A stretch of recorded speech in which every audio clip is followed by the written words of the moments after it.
Ma fille est belle.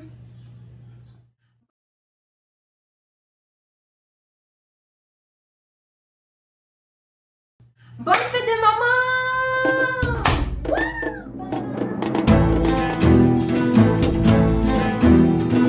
Celebrate our moms today!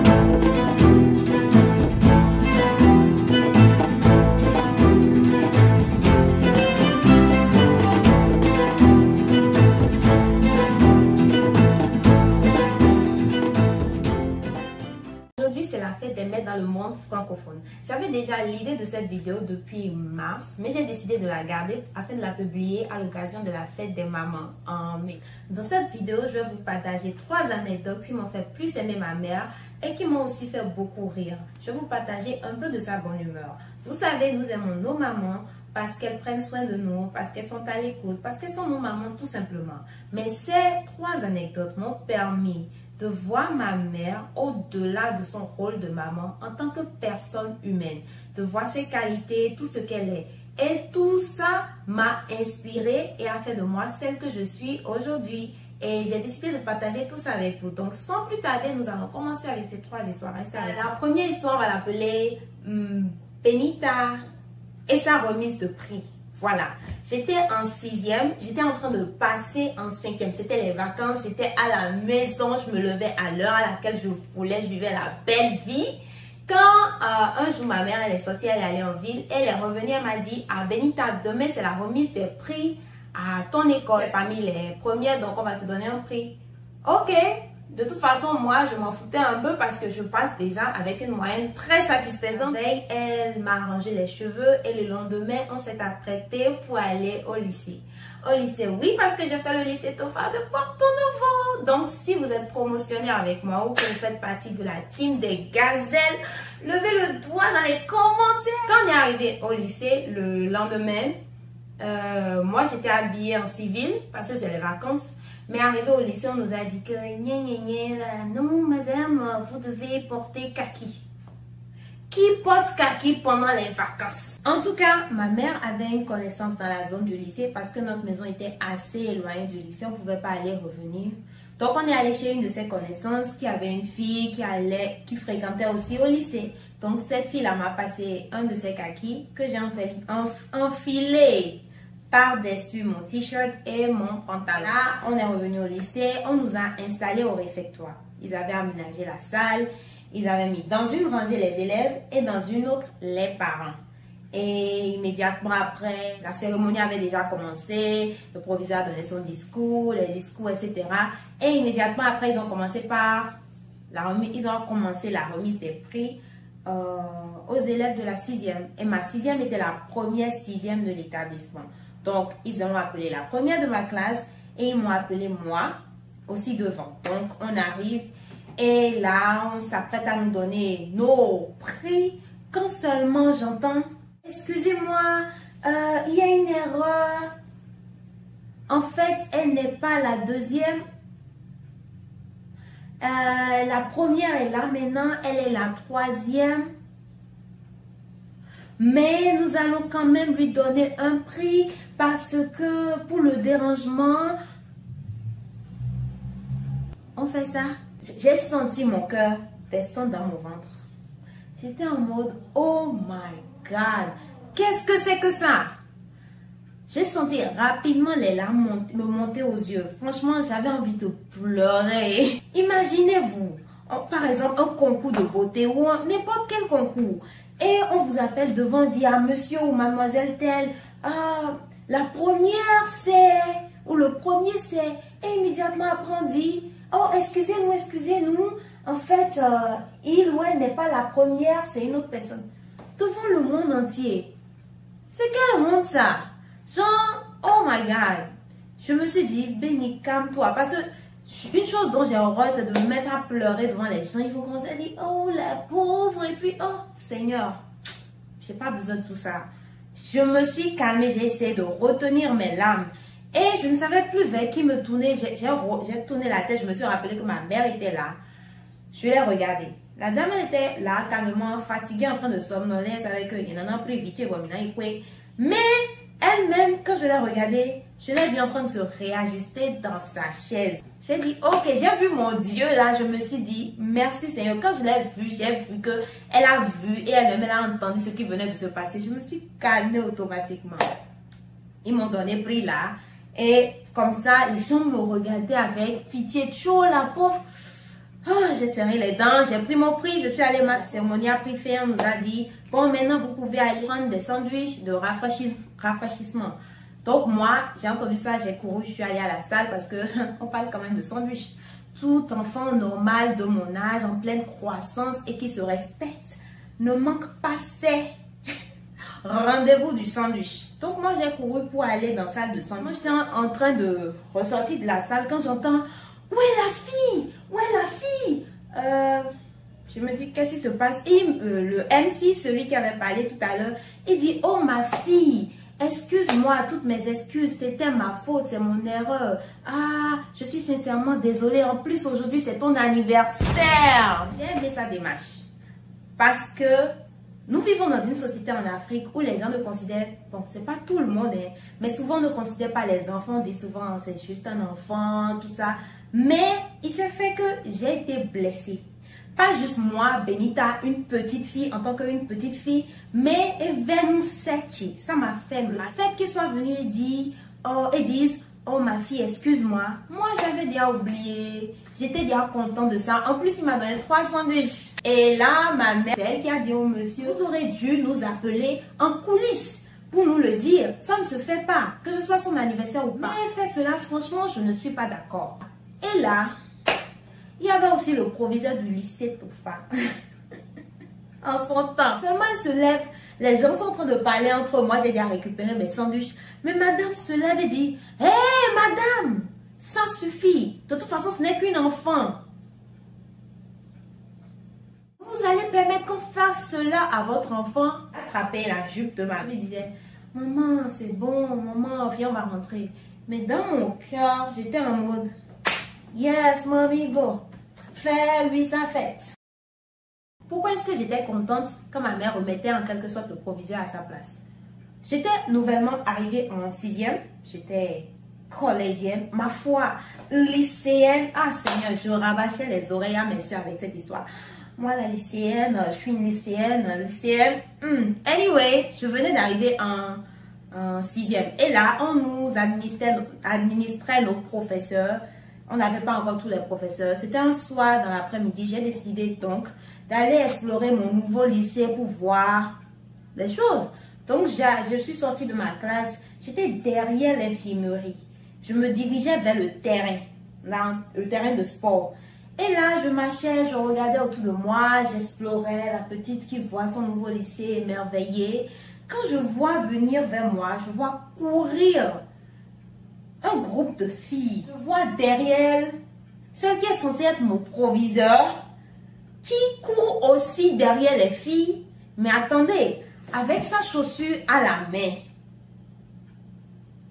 Et j'étais en mode, qu'est-ce qui se passe?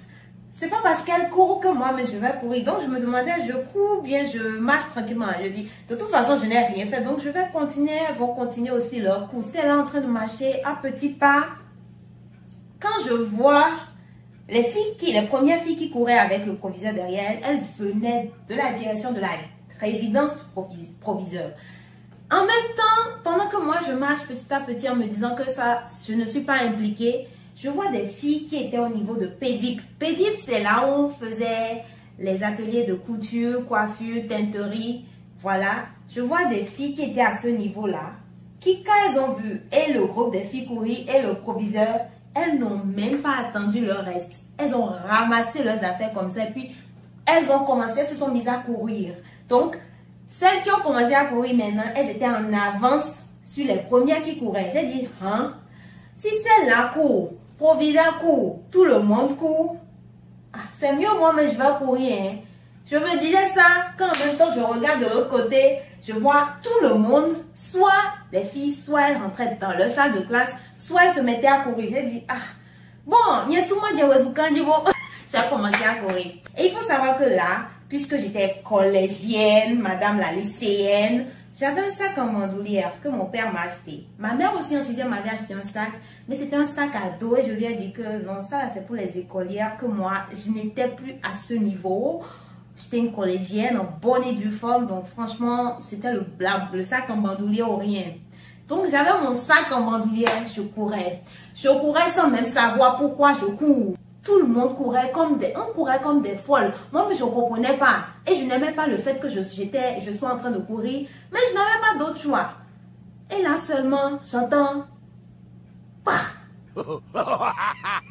Mon sac était tombé. Et vous savez, quand on court, on est dans l'élan. Donc moi, mon sac, il est tombé ici. Moi, j'étais déjà devant là-bas. Je dis, eh Dieu, je vais faire comment? J'ai couru, j'ai tiré mon sac et en même temps, j'ai enlevé mes chaussures parce que l'heure était grave. L'heure était grave, tout le monde courait dans le lycée. Mais je dis, c'est quel lycée ça encore? Et ça, il y avait des filles, elles ont couru, elles sont sorties carrément par le grand portail. Certaines sont allées se cacher quelque part. Moi, j'allais me cacher derrière, dans l'escalier au niveau des salles des fêtes. Alors que je n'avais rien fait. Et quand je suis rentrée à la maison, j'ai dit à ma maman que je veux le sac de l'écolière.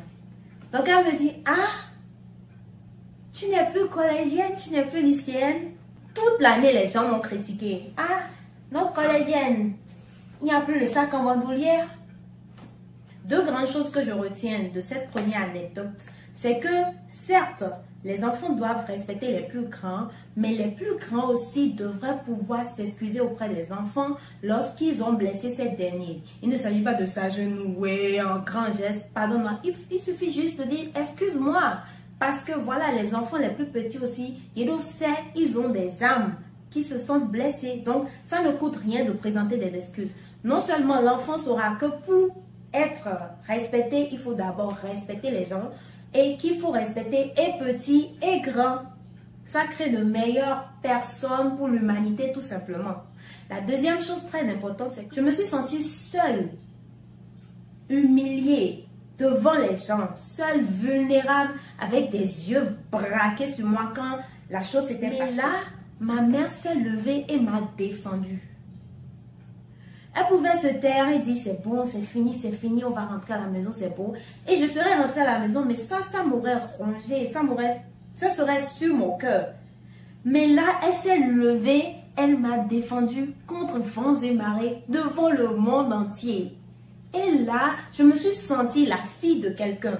J'ai eu un sentiment d'appartenance. Je savais que je n'étais pas seule, qu'il y avait quelqu'un là pour me protéger. Quand on dit que les parents sont comme les dieux des enfants sur terre, c'est ça, c'est le jour là, je me suis sentie comme ça, fille de ma mère. Le trésor de quelqu'un.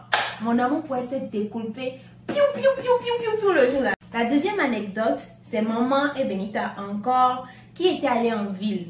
Donc, on est allé en ville, on a fait des courses, on s'apprêtait à rentrer à la maison quand ma mère a décidé qu'elle allait passer chez un ami de la famille pour avoir une information ou déposer un courrier. Arrivé devant la maison de l'ami en question, on était à moto, puisqu'on était à moto, elle m'a dit, Benita, rentre et va voir si il est à la maison. Si il est à la maison, je vais éteindre la moto et venir te descendre. Mais s'il n'est pas à la maison, ce n'est pas la peine que je coupe le contact. S'il n'est pas là, tu reviens, tu montes et on rentre rapidement à la maison. J'ai dit, ok, je suis rentrée dans la maison. Immédiatement, quand j'ai mis pied dans la maison, j'ai dit, coco, parce que c'est la maison des gens. Donc, coco, je disais coco jusqu'à ce que je me suis approchée du salon. Donc, arrivé au salon, je vois une dame couchée dans le sofa, en face de moi. C'est le moment. Et là, ici, je voyais un enfant dans le divan. Il y avait 2 ou 3 enfants aussi dans le divan. Personne ne répondait. Personne. Je dis, ok. Je dis, bonjour maman. Bonjour maman. Qu'est-ce qui se passe ici? Et là, seulement, je m'apprêtais à sortir quand je vois une petite fille venir vers moi. Celle-là, elle devait avoir 4, 5, 6 ans. Est-ce qu'elle avait même 6 ans? Je ne pense pas. Elle était très petite. Et elle me dit, intelligemment, elle me dit, bonjour, papa n'est pas à la maison. Il est sorti. Je dis, ah, ok. Et je m'apprêtais à partir quand elle me demande encore, s'il vient, qui est-ce que je vais dire venu demander d'après lui? Je voulais répondre que en ces moments tels, quand seulement j'entends, mais dehors, ils m'ont aussi, mais vous les enfants d'aujourd'hui, vous venez dans la maison des gens, vous ne saluez pas, vous ne savez pas dire bonjour, et vous demandez, est-ce que papa est là? Je ne comprenais rien.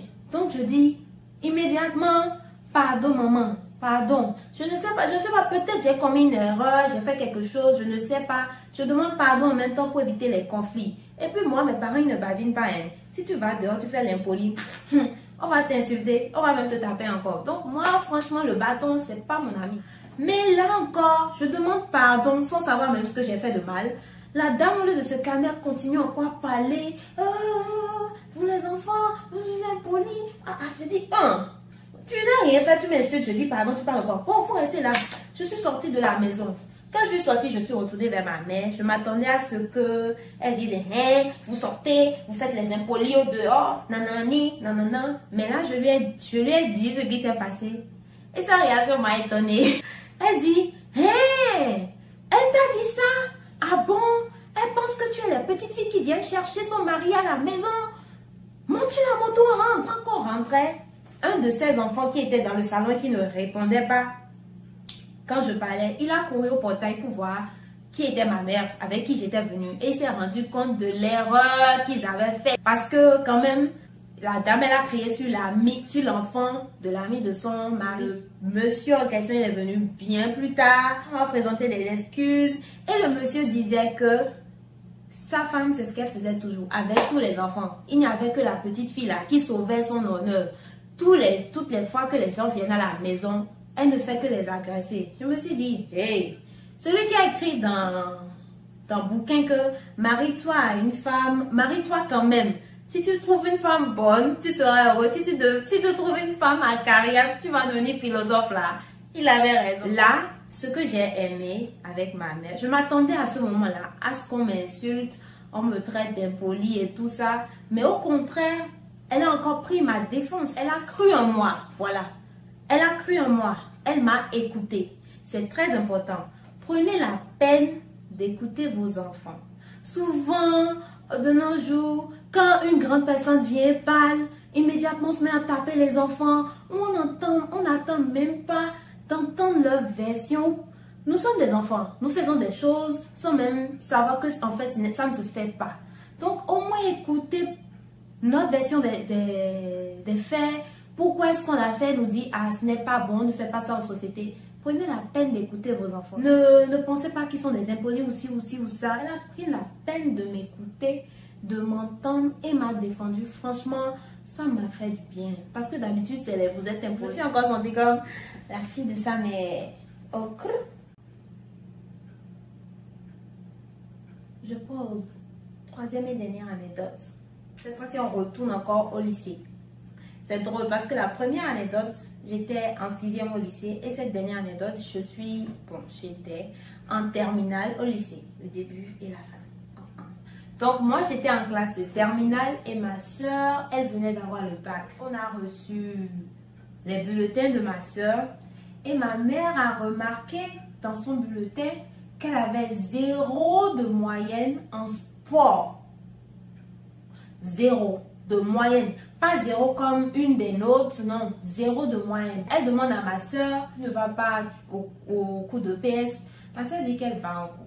Et c'est vrai qu'elle va en cours, oui, je vais dire que c'est vrai parce que nous étions toutes les deux au lycée ensemble.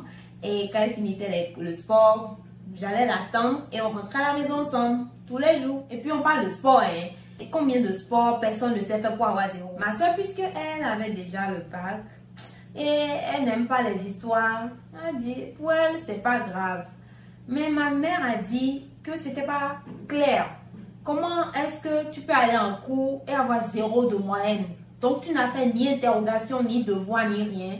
Elle est allée au lycée et elle est allée voir le censeur pour dire, bonjour, je suis la mère de telle personne et j'ai remarqué, voilà, telle note. J'aimerais parler au professeur de sport.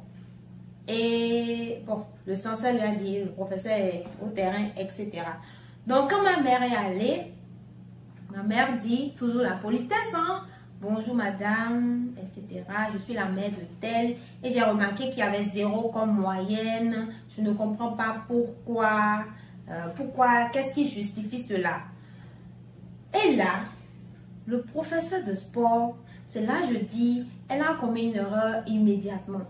Elle n'a pas pris la peine de savoir c'est qui exactement l'élève là. Vous gardez beaucoup de personnes dans une même classe et chaque promotion, chaque année. Donc, au moins, dit, en c'est qui, je vais revoir mes notes. Non, en même temps, comme ça, elle dit, ah, votre fille ne vient pas en cours. Elle va voir les garçons. Que c'est quoi ça?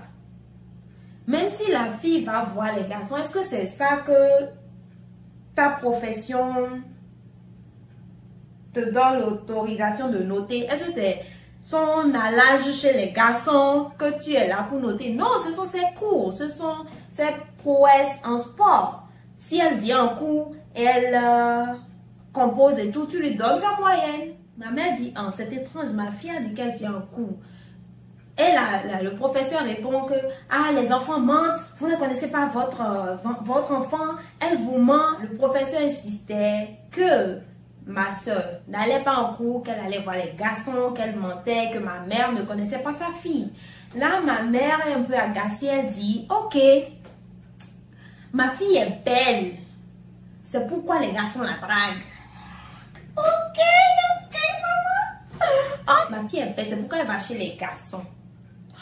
Et puis, même si ma fille va chez les garçons, ce n'est pas grave, c'est ma chose. Je vais l'éduquer. Mais donnez-moi sa note et sa moyenne. C'est ça que je suis venue chercher ici. C'est pas comment elle va chez les garçons qui m'importe. Et de toute façon, c'est ce qu'on est, qu'on pense que tout le monde est. C'est parce que dans votre jeunesse, vous pensez que vous êtes allé chez les garçons, que vous pensez que toutes les filles sont comme vous. Le professeur n'a pas apprécié, aimé quoi. Genre, la punchline du siècle. Ma mère dit, tout ça là même, c'est trop long. Ma fille ne vient pas en cours, non. Vous avez un cahier de présence. Faites sortir le cahier de présence. Je ne pense pas que jusqu'à aujourd'hui, on a trouvé le cahier de présence là. Peut-être ils ont trouvé moi, je ne suis pas au courant. Mais ma mère revenait chaque semaine. Chaque semaine. Les gens pensaient, le censeur, l'administration pensait qu'elle allait abandonner. Mais elle n'a pas abandonné.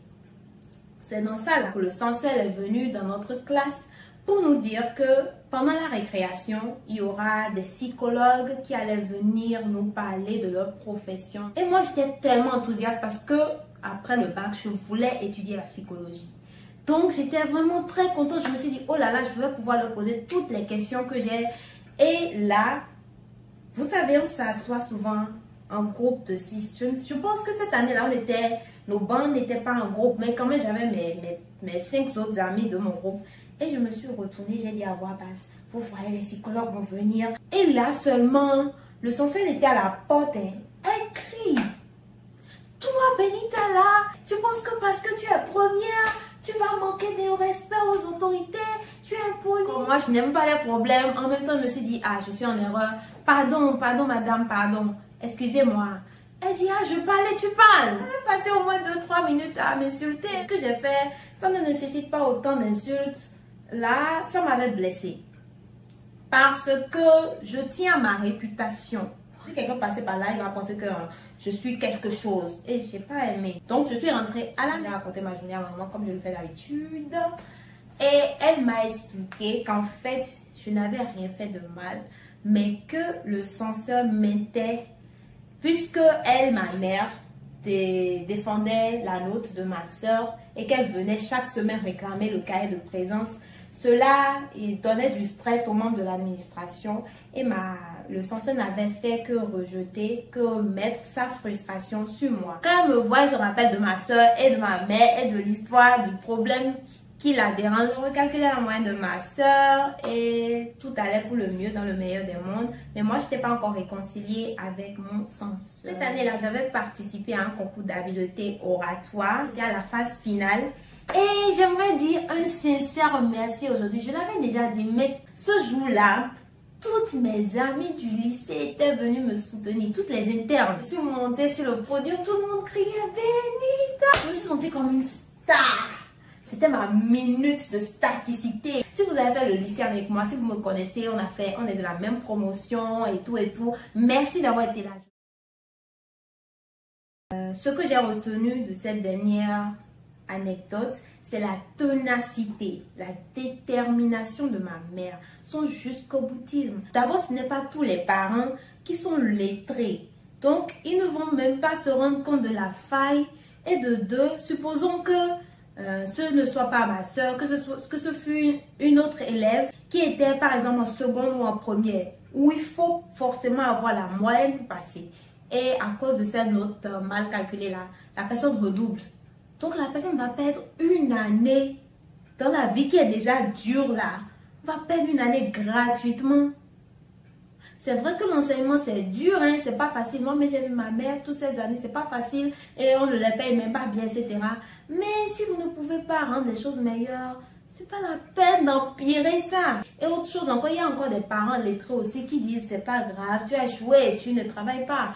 Mais il faut vraiment voir ce qu'il en est. Minida Tchédi. Si ma mère, elle n'avait rien fait, on n'allait jamais remarquer cette faille.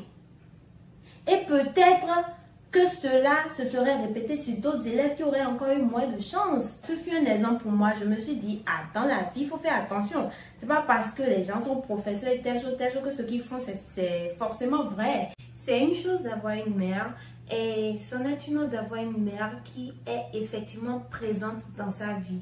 Ma mère, elle m'a impacté de par ses manières, de tout ce qu'elle faisait, ses actions. Elle m'a appris l'amour de la justice, de ce qui est bon et juste, l'amour du travail bien fait, imposer le respect. Elle défend tout ce en quoi elle croit et elle sait se défendre. Et elle m'a appris à me défendre dans cette jungle qu'est la vie. Je suis convaincue que vos mamans aussi vous ont certainement bluffé, ont fait des choses qui vous ont fait dire waouh. Donc partagez avec moi ces anecdotes et ces histoires là dans la mesure du possible dans les commentaires. Aujourd'hui, puisque c'est la fête des mères, prenez la peine d'appeler maman, de lui dire maman je t'aime, merci pour tous tes sacrifices pour moi, ou de lui écrire.